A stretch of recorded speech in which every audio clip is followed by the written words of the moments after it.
At 6:47 local time on April 23, 2025, the USS William P. Lawrence flips on her automatic identification system as she enters the Taiwan Strait. Turning this on here is like walking into a bad neighborhood with your wallet hanging out. You're just asking for trouble.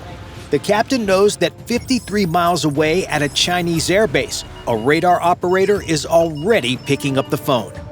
The scramble horn at this Chinese airbase tears through the morning quiet where two J-16 pilots are halfway through their tea. It's Chinese Navy Day, and the Americans have just crashed the party.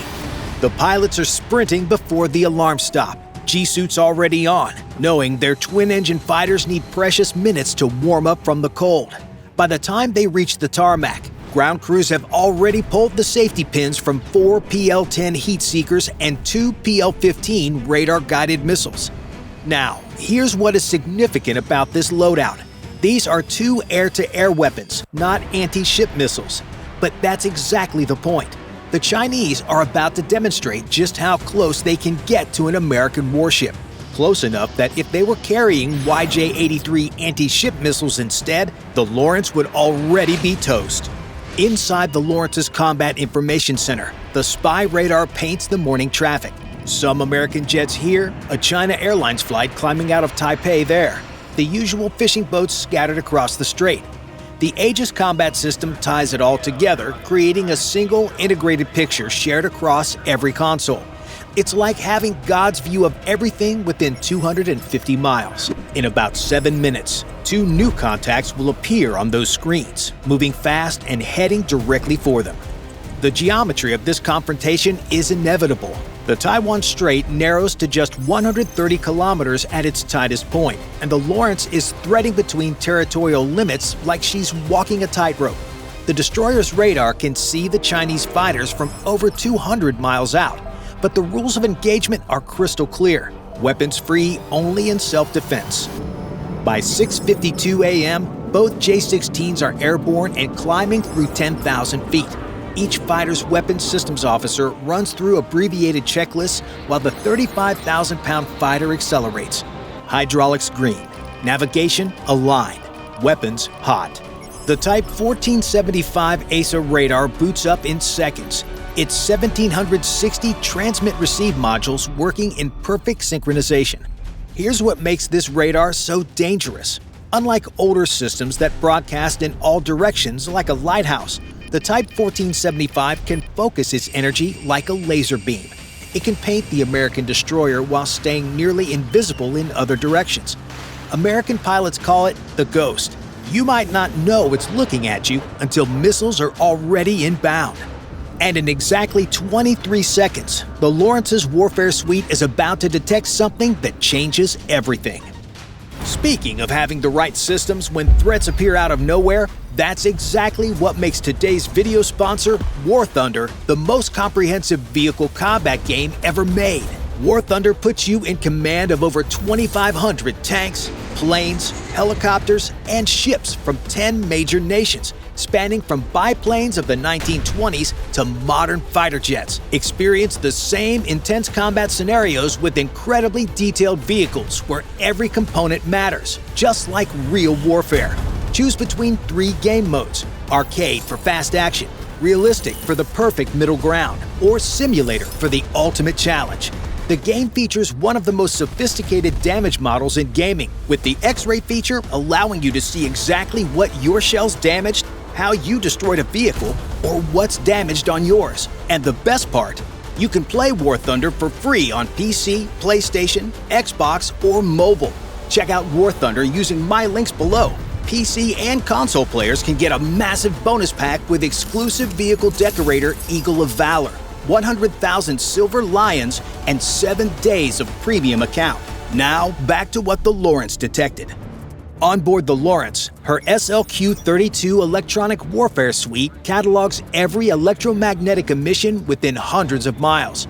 Fishing boat radars, civilian air traffic control, cell phone towers, and now something new. 2 airborne radars operating in the X-band with a pulse repetition frequency that screams military fighter. The system captures each emission, building digital fingerprints while a sailor enables every recording system on board.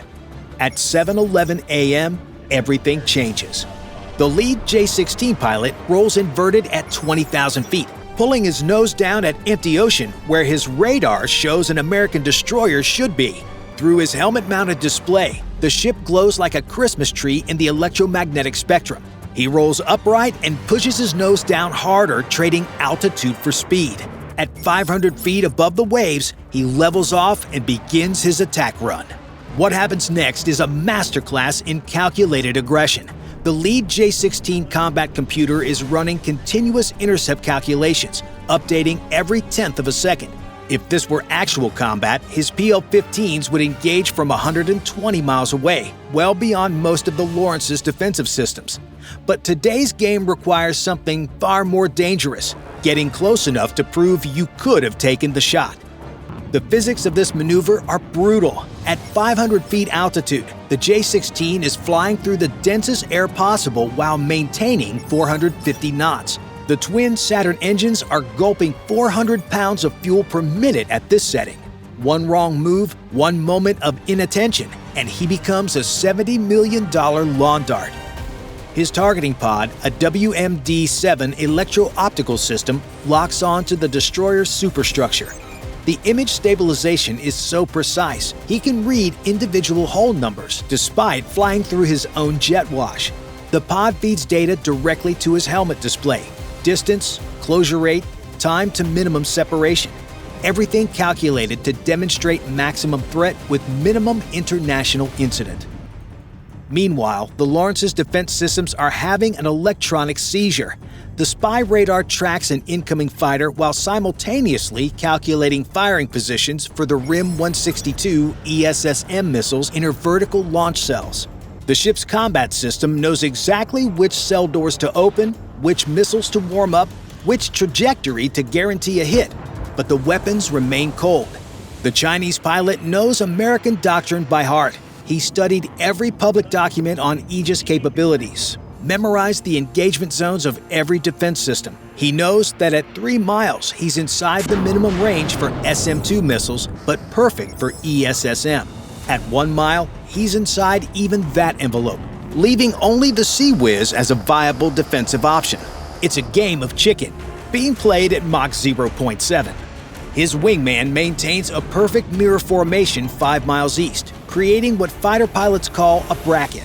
If the destroyer's fire control radar locks onto one fighter, the other has a clear attack angle. It's a tactic perfected during the Cold War, now being demonstrated in real time. The message is clear. We've thought through every scenario, calculated every angle, and you're only alive because we chose not to pull the trigger today. His wingman offsets 5 miles to the east, creating a pincher that forces the destroyer to divide her attention. The wingman's radar in sea search mode picks up the Lawrence from 45 miles out, a 509-foot rectangle of steel moving at 18 knots. His weapons computer automatically calculates engagement parameters, but today, those calculations are academic. They're not here to shoot. They're here to prove they could. If these J-16s were carrying YJ-83 anti-ship missiles, they'd need to close to within 20 to 30 miles for an optimal launch before the missile drops down to sea skimming just off the water. At that range, the crew would have just about 10 seconds to react once the missile popped up in its terminal phase to engage the SM-2s or ESSMs, but that's not today's game. Ground control vectors them in using data from coastal radars. The controller knows American rules of engagement by heart.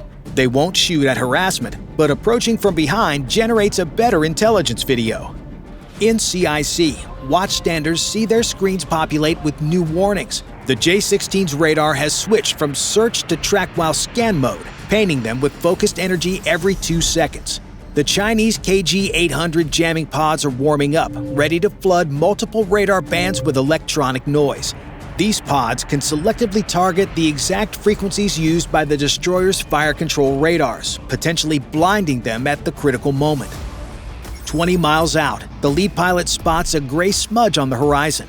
He clicks his radar to stand by to minimize warning time and switches to electro-optical tracking.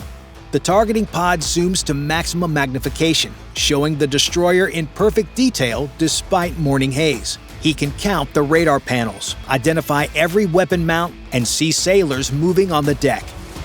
At 5 miles, the Lawrence's Sea Whiz automatically acquires the incoming fighters. This R2-D2-looking system is the ship's last line of defense, a 20mm Gatling gun that fires 4,500 rounds per minute. The radar tracks the J-16s precisely, but the weapon remains in standby mode. One button push would unleash a wall of tungsten that would shred anything flying through it. The lead J-16 stabilizes 3 miles behind the destroyer, lined up perfectly with her wake. Through this heads-up display, the American warship fills his vision. He pushes both throttles forward, afterburners igniting with a distinctive roar. At 1 mile, he can see individual sailors on the flight deck. At half a mile, he can read William P. Lawrence painted across the stern.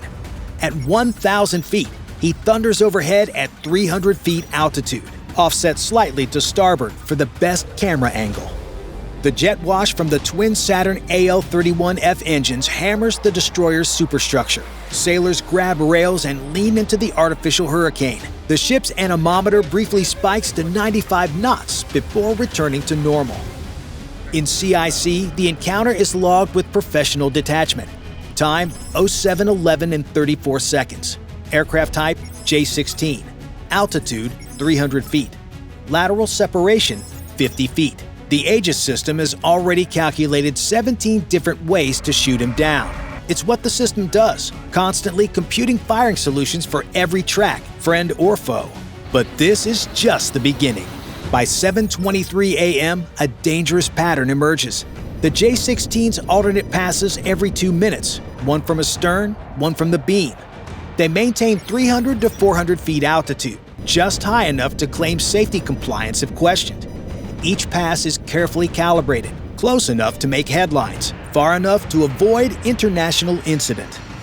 The lead fighter demonstrates what intelligence analytics call a capabilities display. He slows to 150 knots, gear up, flaps partially extended, paralleling the destroyer at half a mile. His targeting pod maintains a perfect lock on the bridge while he holds formation. The message is unmistakable, and my sensors can track you the entire time. Those PL-15s under his wings might be air-to-air missiles, but at this range, the demonstration is clear. If he were carrying anti-ship weapons, he'd be well within the launch envelope. The PL-10s on his wingtips can lock onto targets using the pilot's helmet-mounted sight. Wherever he looks, the missile can track. It's designed for enemy fighters, but the capability display makes the threat obvious.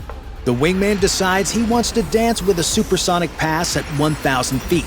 The sonic boom rolls across the water like thunder, rattling the destroyer but causing no damage. Bridge windows vibrate, coffee cups jump. Sailors flinch but keep working. At 7:38 a.m., a tactical picture escalates dramatically. The ship's radar detects a Type O-52D destroyer ahead. The Hefei, China's most advanced warship, maneuvering to intercept. Simultaneously, 2 fresh J-16s arrive from the mainland with full fuel loads and rested pilots. The new fighters arrive with renewed aggression. The lead pilot begins his run from 10,000 feet, building energy for a high-speed pass. These fresh J-16s carry the same air-to-air loadout, 4 PL-10 heat seekers for close combat, 2 PL-15 radar-guided missiles for beyond visual range engagement. But again, the loadout isn't the message. The proximity is. He levels at just 200 feet, lower than his predecessors, but still technically within acceptable limits. At 500 knots, the destroyer fills the entire heads-up display. At minimum distance, he's just 300 feet overhead and offset 100 feet to starboard. The Hefei closes to 8 miles, her Type 346A radar locked onto the Lawrence. In her vertical launch cells, YJ-18 anti-ship missiles stay cold, but their presence speaks volumes. These missiles can accelerate to Mach 3 in their terminal phase. The Lawrence would have seconds, not minutes, to respond. The second fresh J-16 executes the day's most aggressive maneuver yet, a crossing run at 150 feet altitude, just 500 feet ahead of the destroyer's bow. Through the bridge windows, he fills the entire view. twin afterburners painting orange cones against gray sky. The roar arrives a second later, drowning out conversation and radio calls. The destroyer's commanding officer faces a precisely calculated challenge. Chinese assets surround him in 3 dimensions: fighters above, a destroyer ahead, and submarines presumably below. His rules of engagement remain clear: transit peacefully, document everything, don't escalate. At 7:52 a.m., the harassment reaches its crescendo. One fighter approaches from dead ahead while another comes from astern, both at 300 feet altitude. The Hufei accelerates to 30 knots, rapidly closing the distance. It's a textbook example of coordinated intimidation. Then someone crosses the line. The lead J-16 drops to just 120 feet, well below any agreed safety floor, while closing to within 200 feet of the Lawrence's port side. Simultaneously, the trailing fighter executes a high-speed pass just 400 feet above the starboard beam.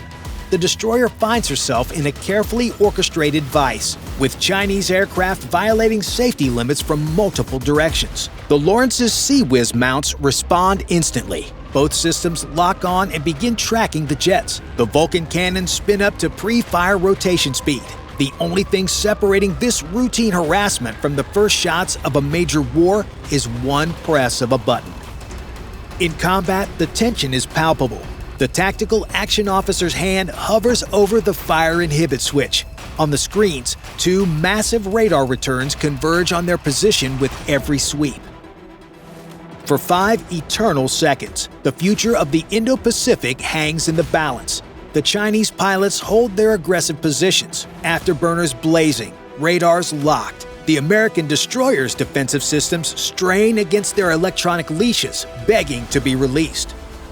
Then, as quickly as it peaked, the confrontation breaks. Both J-16s decide the U.S. won this game of chicken and climb away at steep angles. The Sea Whiz mounts stop tracking when they get out of range. Hearts start beating again as the Chinese fighters climb away, low on fuel. The Hufei alters course to parallel rather than intercept.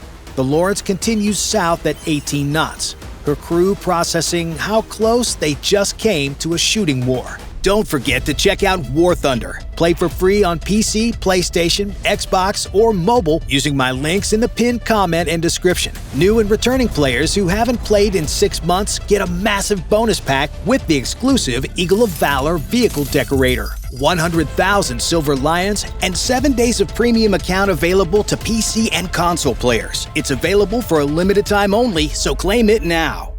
Bye for now.